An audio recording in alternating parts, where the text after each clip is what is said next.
Hey everybody, welcome to my video on Kalman filter theory and applications. My name is Mike Carroll, and I'm going to present today the first of a series of 5 videos in a playlist, which in turn will be the first of 3 playlists talking about Kalman filter theory. So this first playlist is going to give you an introduction to the equations that's somewhat gentle. It'll be an intuitive introduction. Then we'll take the equations apart in the next playlist and get more into the gory mathematical details. Finally, we'll take a look at the very broad notion of a state space and get involved with the theory there. So today's video is going to talk about recursive predictor corrector algorithms. It's the first of 5 videos that will be in this playlist. The second video will be concerned with running averages because they provide a nice, easy to understand example of what a Kalman filter is from a mathematical point of view. Then we'll talk about the prediction step, which is not really involved in a running average. And we'll talk about the correction step, which is involved in the running average. And then we'll talk about the gain computation. So these 5 videos will comprise the first playlist. So what kind of problems are we trying to solve? We're trying to estimate some quantities that are associated with a system that's changing with time. It's a noisy dynamic process. It's driven by noise. We don't model everything, so it's an imperfect model.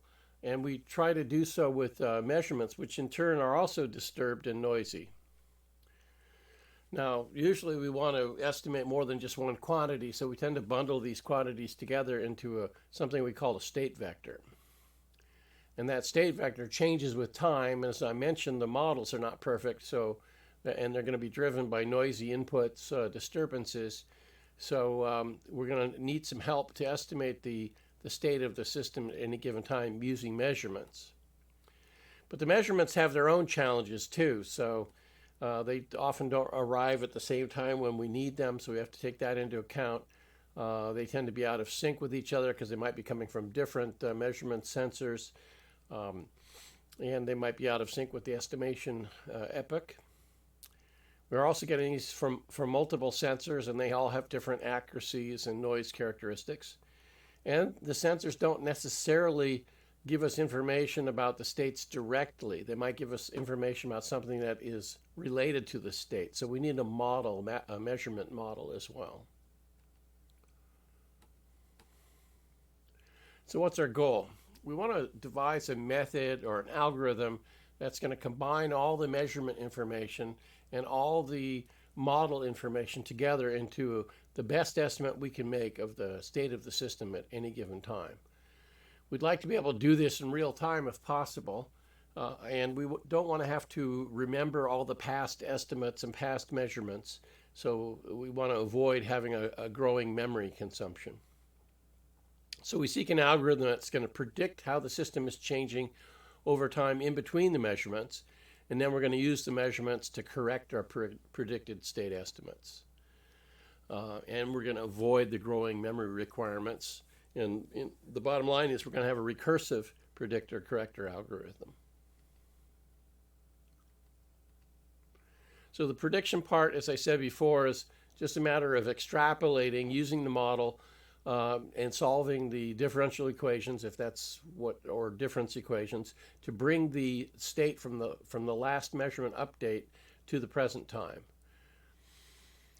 Then we will correct it using the measurement information. That's called an update or a correction.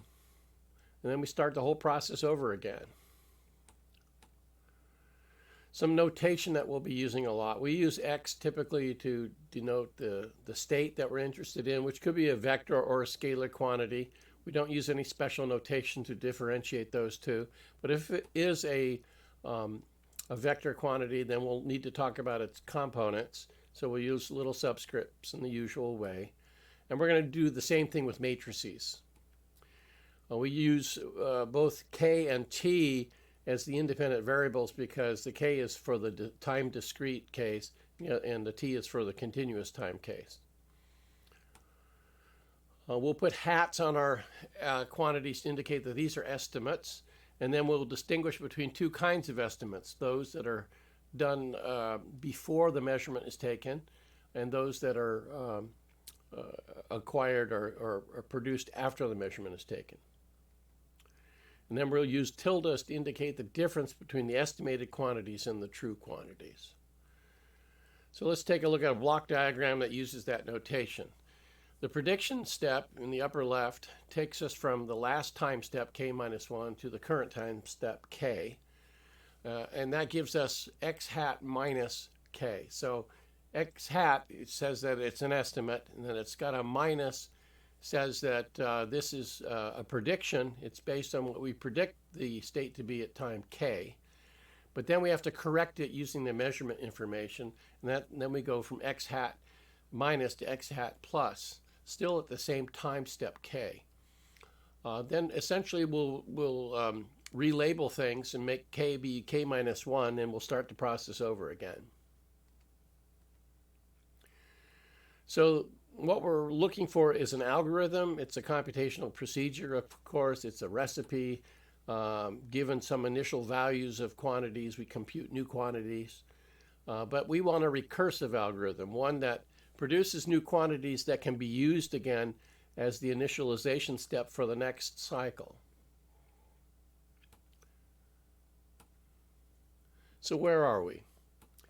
We've taken a look at the idea of a predictor corrector algorithm. Kalman filter is an example of that. We've discussed the need for recursive implementation to avoid a growing memory problem. And so in the next video, we're going to take a look at a simple example. This is going to be the case of the recursive running average. We will also take a look at moving averages, which are related to the running average.